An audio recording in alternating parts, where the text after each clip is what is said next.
Amado irmão e irmã, hoje, dia 27, segunda-feira, da terceira semana da Páscoa, continuamos a dinâmica da nossa reflexão. Não se esqueça de curtir, de comentar, de deixar o seu like aí no canal. Ressuscitou o bom pastor, que deu a vida por sua ovelha e quis morrer pelo rebanho. Aleluia.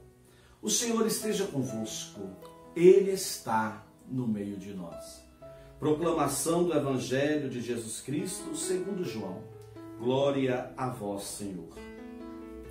Depois que Jesus saciara os 5.000 homens, seus discípulos o viram andando sobre o mar.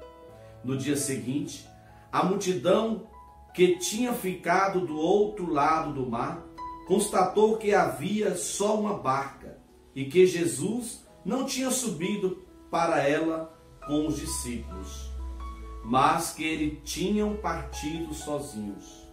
Entretanto, tinham chegado outras barcas de Tiberíades, perto do lugar onde tinham comido o pão, depois de o Senhor ter dado graças. Quando a multidão viu que Jesus não estava ali, nem os seus discípulos, subiram às barcas e foram à procura de Jesus em Cafarnaum. Quando o encontraram no outro lado do mar, perguntaram-lhe: Rabi, quando chegastes aqui? Jesus respondeu: em verdade, eu vos digo, estais me procurando não porque vistes sinais, mas porque comestes pão e ficastes satisfeitos. Esforçai-vos, não pelo alimento que se perde, mas pelo alimento que permanece até a vida eterna, e que o Filho do Homem vos dará. Pois este é quem o Pai marcou com seu selo. Então perguntaram: que devemos fazer para realizar as obras de Deus? Jesus respondeu: a obra de Deus é que acrediteis naquele que Ele enviou. Palavra da salvação. Glória a vós, Senhor. Amados irmãos e irmãs, a liturgia deste dia de hoje nos convida a crer em Jesus ressuscitado e testemunhá-lo com coragem e convicção, sem medo das perseguições e dos obstáculos que possivelmente haveremos de encontrar. Tanto na primeira leitura quanto no Evangelho, nós vamos percebendo a centralidade desta passagem bíblica, a vida eterna. É um pouco que vamos ver na primeira leitura de hoje. Estevão, discípulo fiel e corajoso. E este discípulo fiel e corajoso, ele encontra também, se diante da calúnia, da perseguição, da ameaça. E nós percebemos que essa dinâmica da nossa sociedade, muitas vezes, ela também é cruel. Assim vamos compreendendo que diante da calúnia e da difamação dos que procuram fazer o bem, muitos foram os perseguidos. Podemos lembrar aqui de irmã Dorothy e de tantas outras pessoas que doaram as suas vidas. Tantos padres nos dias de hoje doando a sua vida, o seu ministério. Por exemplo, tantos profissionais da saúde doando a sua vida, se colocando a serviço. Assim, amados irmãos e irmãs, o que fica para nós nessa pergunta do Evangelho de hoje? O que devemos fazer para realizar as obras de Deus? E Jesus responde: a obra de Deus é que acrediteis naquele que Ele enviou. Jesus é o Messias. Jesus é o ressuscitado. Por isso devemos dar testemunho desta nossa fé. E quantas notícias estamos vendo hoje, veiculando aí nas mídias sociais?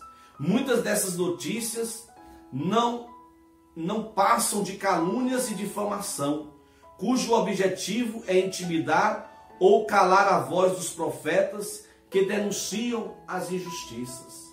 Estejam bem atentos, cuidado com as mídias, cuidado com as redes sociais, cuidado com a televisão. A gente precisa filtrar todas as notícias e a gente precisa ficar com informações. Não basta ter esse número de notícias. Não basta apenas dizer quantas pessoas mais morreram. É preciso também enxergar o outro lado. Por isso Jesus vai dizendo para nós: estais me procurando não porque me vistes sinais, mas porque comestes pão e ficastes satisfeito. Tem muita gente satisfeita pelo pânico, pela forma ou pela maneira que os meios de comunicação veiculam muitas das notícias. Por isso Jesus nos chama a testemunhá-lo. Ele que é a verdade por excelência. Aí então, amados irmãos e irmãs, precisamos procurar Jesus porque Ele é a razão da nossa vida. Porque o vemos como alimento que não se perde, algo que não é perecível ou descartável, mas que permanece para a eternidade. É este Jesus que nos alimenta, que sacia as nossas sedes, as nossas fomes. É este Jesus que nos acalenta. É este Jesus que caminha conosco. É o apelo da liturgia de hoje para a realização das obras de Deus. É a maneira mais indicada para demonstrarmos que cremos em Jesus ressuscitado e que somos seus discípulos fiéis, missionários numa igreja que se preocupa com a vida e com os ensinamentos de Jesus. É este o grande desejo do Padre Geneildo para você hoje, que eu e você sejamos verdadeiros discípulos e missionários, e que as nossas ações, as nossas atitudes condizam com as obras de Deus, este Jesus que nos pede para sermos sinais. Amém. Oremos. Ó Deus, que nos mostrais a luz da verdade aos que erram, para que possam voltar ao bom caminho. Concedei a todos os que se gloriam da vocação cristã, rejeitaram o que se opõe a este nome e abraçarem quanto possam honrá-lo. Por nosso Senhor Jesus Cristo, vosso Filho, na unidade do Espírito Santo. Amém.